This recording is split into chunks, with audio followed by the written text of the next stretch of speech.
Eco Tejas world class electric bike అతి తక్కువ ధరలోనే. నమస్తే, నేను విజయ్. సుప్రీంకోర్టు ఒక సంచలనమైనటువంటి తీర్పు ఇచ్చింది.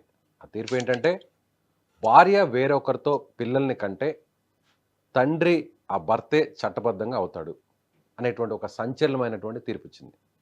ఈ తీర్పు ఏంటి, ఆ తీర్పుకు సంబంధించినటువంటి కేసు పూర్వపరాలేంటో మనతో పాటు మాట్లాడడానికి జూమ్ కాల్లో ఉన్నారు హైకోర్టు అడ్వకేట్ నరేష్ సుంకర్ గారు. సార్ నమస్తే. నమస్తే అండి విజయ్ గారు. సార్, నాకు చాలా కన్ఫ్యూజన్గా ఉంది. ఇది నిజమేనా? ఈ తీర్పు నిజమే అంటారా? భార్య వేరొకరితో అక్రమ సంబంధం పెట్టుకొని పిల్లల్ని కంటే ఆ పిల్లలకి భర్తే చట్టబద్ధంగా తండ్రి అని తీర్పు ఇచ్చింది. కరెక్టేనంటారా ఈ తీర్పు? అయితే ఈ తీర్పు అంటే ఈ ప్రశ్న దానికి సమాధానం కొద్దిగా కన్ఫ్యూజన్ గా ఉంటదండి. అయితే సుప్రీంకోర్టు ఇచ్చిన జడ్జిమెంట్ ని పత్రికల్లో రాసిన విధానం చూస్తే షాక్ గురవుతాం. అంటే భార్య ఎవరితోటి వివాహేతర బంధంతో ఎవరితోటి పిల్లల కన్నా కూడా వాళ్ళకి తండ్రి ఎవరైతే గనక ఆమెని మ్యారేజ్ చేసుకుంటాడో అతనే తండ్రి అని చెప్పి ఈ యొక్క తీర్పు సారాంశం. ఓకే, సో ఇది ఈ విధంగా చెప్తే గుండె ఆగిపోయినంత పని అవుతుంది, అంతే కదా సార్? రైట్? కాకపోతే ఇక్కడ దాని యొక్క పూర్వపరాలు ఏ విధంగా ఉన్నాయి, చట్టం ఏం చెప్తుంది అనేది మనం క్లియర్ కట్ అనాలిసిస్ అనేది చాలా ఇంపార్టెంట్ అండి. జనవరి 28వ తారీఖు సుప్రీంకోర్టు వారు జస్టిస్ సూర్యకాంత్, జస్టిస్ ఉజ్వల బియాన్ గారి బెంచ్ ఒక తీర్పు అనేది ఇవ్వడం జరిగిందండి.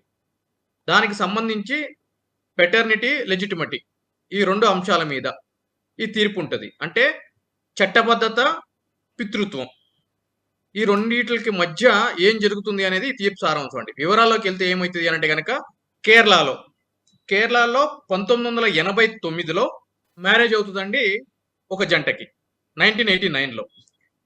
ఆ వివాహం జరిగిన తర్వాత 1999లో ఆ జంటకి ఒక ఆడపిల్ల పుడుతుందండి.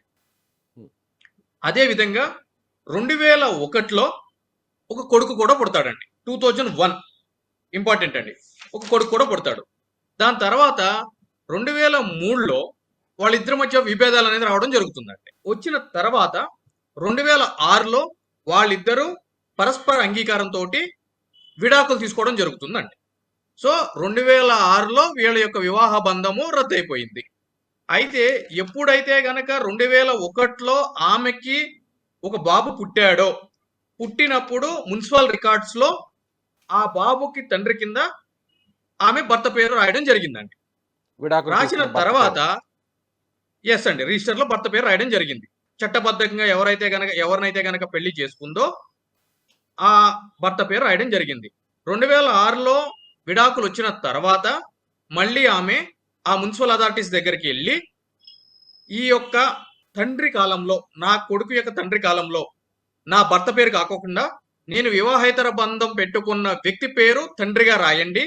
ఎందుకు అనంటే గనక నేను అతనితో ఆ యొక్క పిల్లవాడిని కన్నాను అని చెప్పి చెప్పడం జరిగింది. సదరు మున్సిపల్ అధికారులు ఎప్పుడు పడితే అప్పుడు వచ్చి నీ యొక్క కొడుకు తండ్రి పేరుని నువ్వు చెప్పిన విధంగా మార్చాలి అంటే మాకు అధికారాలు లేవు, ఏదైనా ఒక కోర్టుకు వెళ్ళి ఆ కోర్టు నుంచి మాకు ఉత్తర్వులు తీసుకుని వస్తే మేము ఆ విధంగా నడుచుకుంటామని చెప్పి చెప్తే ఆమె ఇనిషియల్ గా మున్సిపల్ కోర్టులో, కేరళ మున్సిపల్ కోర్టులో పిటిషన్ దాఖలు చేయడం జరుగుతుంది.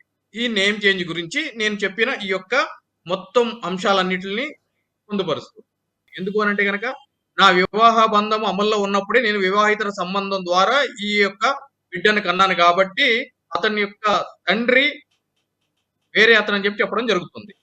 అయితే దానికి సంబంధించి కోర్టు వారు ఆ యొక్క పిటిషన్ ని తిరస్కరించడం జరుగుతుంది. తిరస్కరించిన తర్వాత మళ్ళీ ఆ యొక్క కొడుకుగా పిలువబడుతున్న వ్యక్తి మెయింటెనెన్స్ పిటిషన్ వేయడం జరుగుతుంది. ఏంటి అంటే గనక నాకు తీవ్రమైన అనారోగ్య సమస్యలు ఉన్నాయి, నాకు మెయింటెనెన్స్ కావాలి అని చెప్పి ఏదైతే గనక వివాహేతర సంబంధం ద్వారా నేను బిడ్డని కన్నానని చెప్తుందో ఆ వివాహేతర సంబంధం పెట్టుకున్న వ్యక్తిని తండ్రిగా భావించి మెయింటెనెన్స్ వేయాలి అని అంటే గనక అతను ఆ యొక్క మెయింటెనెన్స్ ని తిరస్కరించడం జరుగుతుంది. ఎందుకు అనంటే గనక నేను తండ్రిని కాదు అని చెప్పి. అప్పుడు ఆ పిల్లవాడు ఏం చేస్తాడు అని అంటే గనక డిఎన్ఏ టెస్ట్ కోసము ఆర్డర్ చెయ్యండి అని అంటే గనక కింది కోర్టు డిఎన్ఏ టెస్ట్ కోసము ఆర్డర్ చేస్తే దాన్ని హైకోర్టు నుంచి సుప్రీంకోర్టుకి వెళ్ళడం జరుగుతుంది. సో సుప్రీంకోర్టుకు వెళ్ళిన ఈ యొక్క మ్యాటర్ విషయంలోనే జనవరి 28వ తారీఖున సుప్రీంకోర్టు వారు ఉత్తర్వులు ఇవ్వడం జరిగింది. దానికి సంబంధించి ఏం చెప్తారు అని అంటే గనక ఈ ఎవిడెన్స్ యాక్ట్ లోని సెక్షన్ 112 ఏదైతే గనక ఉంటుందో ఆ సెక్షన్ ఏం చెప్తుంది అని అంటే గనక ఒక ఇద్దరు వ్యక్తులు చట్టబద్ధంగా వివాహం చేసుకున్నప్పుడు ఆ ఇద్దరు వ్యక్తులు ఒకరి నుంచి మరొకరికి సాన్నిహిత్యం ఉన్నప్పుడు వాళ్ళిద్దరికి ఒకరికి నుంచి మరొకరికి రిలేషన్షిప్ ఉన్నప్పుడు ఆ యొక్క మ్యారేజ్ సమయంలో పిల్లలు పుడితే వాళ్ళు ఆ యొక్క దంపతులకు పుట్టినట్టుగానే భావించాలి. ఒకవేళ భార్య గాని భర్త గాని వివాహేతర సంబంధం పెట్టుకుని పిల్లల్ని కన్నా కూడా దానికి చట్టబద్ధమైన తల్లిదండ్రుల కింద ఈ జంటనే భావించాలి అని చెప్పి ఆ యొక్క సెక్షన్ చెప్తుంది. అయితే ఆ సెక్షన్ లో కూడా ఒక సబ్జెక్టు కండిషన్ ఏంటి అని అంటే గనక ఈ ఎవరైనా సరే ఈ విధంగా వివాహేతర సంబంధం పెట్టుకున్నప్పుడు ఆ వివాహేతర సంబంధం ద్వారా ఏదైనా సంతానం కలిగినప్పుడు అది మాకు పుట్టలేదు ఆ సంతానం అని చెప్పి ఇద్దరిలో ఎవరైనా డిస్ప్యూట్ చేసినప్పుడు వాళ్ళు ఏ విధంగా ప్రూవ్ చేయాలి అని అంటే గనక ఆ పుట్టిన సమయంలో గాని ఆ కన్సీవ్ అయిన సమయం వరకు మా మధ్య ఎటువంటి సాన్నిహిత్యము లేదు, మేము ఒకళ్ళ నుంచి మరొకళ్ళము విడిపోయి ఉన్నాము అని చెప్పి ప్రూవ్ చెయ్యగలగాలి తప్ప అటువంటిది ఏది ప్రూవ్ చేయలేనప్పుడు మాత్రము ఈ చట్టబద్ధమైన పితృత్వం సెక్షన్ 112 ఎవిడెన్స్ యాక్ట్ ఏదైతే చెప్తుందో అందులో భాగంగానే ఆ పుట్టిన పిల్లలు ఆ దంపతులకు పుట్టినట్టు భావించాల్సి వస్తుంది. వాళ్ళు వివాహితర సంబంధం చేత వేరే వ్యక్తికి పుట్టినా కూడా అని చెప్పి సుప్రీంకోర్టు వారు చెప్పడం జరిగింది. అదే విధంగా ఏదైతే గనక వివాహేతర సంబంధం పెట్టుకున్న వ్యక్తికి డిఎన్ఏ టెస్ట్ చేయాలి అని చెప్పి కింది కోర్టు ఇచ్చిన ఉత్తర్వులు ఏవైతే ఉన్నాయో ఆ ఉత్తర్వులు కొట్టివేస్తూ ఆ విధంగా ఒక వ్యక్తి యొక్క గోప్యతకి అదే విధంగా సమాజంలో ఉన్న అతనికి గౌరవానికి ప్రతిష్టకి భంగం కలిగించే విధంగా అభిప్రాయము అనుమతి లేకుండా డిఎన్ఏ టెస్ట్ చేయడం అనేది చట్ట విరుద్ధం అని చెప్పి చెప్పడం జరిగింది. కానీ సార్ ఇలాంటి సెన్సిటివ్ కేసులో అంటే ఒకవేళ నిజంగా ఆమె కోరినట్టుగా వేరే వ్యక్తితో వివాహేతర సంబంధం ఉంటే ఆ వ్యక్తికి ఆ అబ్బాయి పుడితే ఖచ్చితంగా ఆ బిడ్డకు తండ్రి అతనే కదా. అంటే చట్టం విషయం పక్కన పెడదాం, వాస్తవానికి ఏంటి అంటే గనక అంటే చట్టం మీరు అన్నట్టు పక్కన పెడితే ఆ బిడ్డకి తండ్రి అతనే వివాహితర సంబంధం ద్వారా పుట్టాడు కాబట్టి. కానీ ఇక్కడ ఏం జరుగుతుంది అని అంటే గనక ఫర్ ఎగ్జాంపుల్ జనవరి 20వ తారీఖున ఒక రిలేషన్షిప్ ఎంటర్ అయ్యి అంటే ఇల్లీగల్ రిలేషన్షిప్ అంటే ఒక భార్య వేరే వ్యక్తితోటి ఇల్లీగల్ రిలేషన్షిప్ ఎంటర్ అయ్యి ఆ రిలేషన్షిప్ ని క్యారీ ఫార్వర్డ్ చేసి అతనితో శృంగారం కానీ అదేవిధంగా అతనితోటి సంభోగం జరిపి దాని ద్వారా కన్సీవ్ అయ్యి ఒక బిడ్డని కన్నప్పుడు ఇమ్మీడియట్లీ ఏం చేయాలి అని అంటే గనక అటువంటి సంభోగం భార్యాభర్తల మధ్య లేనప్పుడు లేదు అని అంటే గనక అటువంటి అనుమానం భర్తకి ఏర్పడినప్పుడు తక్షణం ఏం చేయాలి అని అంటే గనక దాన్ని ప్రూవ్ చేయాల్సిన బాధ్యత ఆ యొక్క భర్త మీద. అదేవిధంగా ఒకవేళ భర్త ఆ విధంగా నడుచుకుంటే భార్య మీద, వైస్ వర్స, వీళ్ళైతే వాళ్ళు వాళ్ళైతే వీళ్ళు తక్షణం ఛాలెంజ్ చేయాల్సిన పరిస్థితి ఉంటుంది. అంటే కన్సీవ్ అయిన సమయంలో మా మధ్య ఎటువంటి సంభోగము జరగలేదు, అయినా కూడా ప్రెగ్నెన్సీ వచ్చింది, దీనికి సంబంధించి మాకు అనుమానం ఉంది అని చెప్పి తగిన సాక్ష్యాధారాలతోటి కోర్టులో అప్పుడే ప్రూవ్ చేస్తే గనక ఇటువంటి సమస్యలు ఉత్పన్నం కావు. కానీ ఈ కేసులో మనం చూసుకున్నట్లయితే గనక ప్రూవ్ చేయాలి. ఎగ్జాక్ట్లీ ఇప్పుడు 1989 లో మ్యారేజ్ అయితే 2001లో బాబు పుట్టాడు. ఈ డిస్ప్యూట్ ఎప్పుడు అరైజ్ అయింది? 2007లో. అంటే 2001 నుంచి 2007 6 ఇయర్స్ కమ్ముగా ఉంది.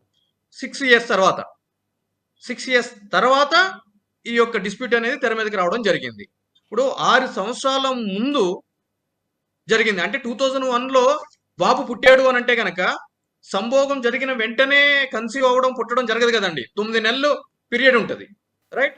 అంటే 2000 అంటే 7 ఇయర్స్ 7 ఇయర్స్ బ్యాక్ జరిగిన సంఘటన గురించి ఇప్పుడు డిఎన్ఏ టెస్ట్కి వెళ్ళాలి, ఈ విధంగా చెయ్యాలి అని అంటే గనక దట్టు ఒక వ్యక్తి యొక్క కన్సెంట్ లేకోకుండా ఆ వ్యక్తే భర్త అని చెప్పి చెయ్యాలి అని అంటే గనక చట్టం అందుకు ఒప్పుకోదు.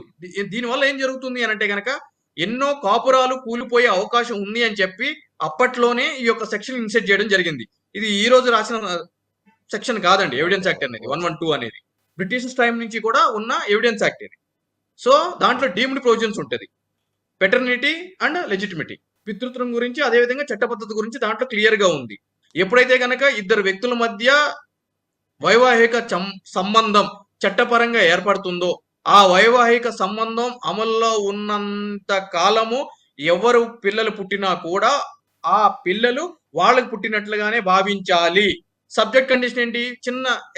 దీంట్లో ఒక చిన్న కండిషన్ ఉంది. ఏంటి? అది ప్రూవ్ చేయకపోతే, అంటే మా మధ్య ఎటువంటి ఒకవేళ ఆధారాలతో గాని ప్రూవ్ చేస్తే అప్పుడు చట్టబద్ధత ఉండదు. యెస్. ఉండదండి. ఆధారాలతో ప్రూవ్ చేస్తే. చేయలేకపోతే మాత్రం ఈ విధంగానే భావించాల్సి వస్తది అని చెప్పి చట్టం చెప్తుంది. ఓకే. అన్లెస్ అదర్‌వైజ్ ప్రూవెన్ అని చెప్పాలి. Right sir. Deemed provision. So, దానికి సంబంధించి సుప్రీం కోర్ట్ వారు తీర్పునివ్వడం జరిగింది. అంటే ఇది కొత్తగా ఇచ్చిన తీర్పు కదండీ. రీవేరిఫికేషన్ అంటే గతంలో ఇచ్చిన తీర్పుని పునర్గతిస్తూ మరొక్కసారి సుప్రీం కోర్ట్ బెంచ్ అనేది ఇవ్వడం జరిగింది. గతంలో కూడా ఈ సెక్షన్ బేస్ చేసుకునే ఇటువంటి తీర్పులు ఆనరబుల్ హైకోర్టు వారు, అదేవిధంగా సుప్రీం కోర్ట్ వారు కూడా ఇచ్చిన సందర్భాలు కోకొల్లలుగా ఉన్నాయండి. Thank you sir.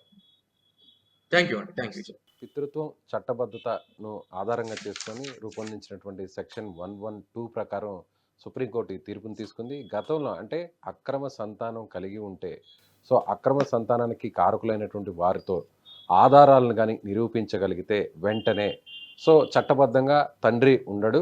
ఎవరైతే ఆ సంతానానికి కారకులయ్యారో వాళ్ళు తల్లిదండ్రులుగా నిర్ధారిస్తారు. అలా కాకుండా కాలం గడిచిన తర్వాత, కొన్నేళ్ళు గడిచిన తర్వాత ఇలాంటి డిస్ప్యూట్ని కానీ రైజ్ చేస్తే మాత్రం ఖచ్చితంగా భార్యకు అక్రమ సంతానం కలిగినా కూడా చట్టబద్ధంగా తండ్రి భర్త అవుతాడని సుప్రీంకోర్టు చెప్తుందని హైకోర్టు అడ్వకేట్ చెప్తున్నారు. Thank you so much.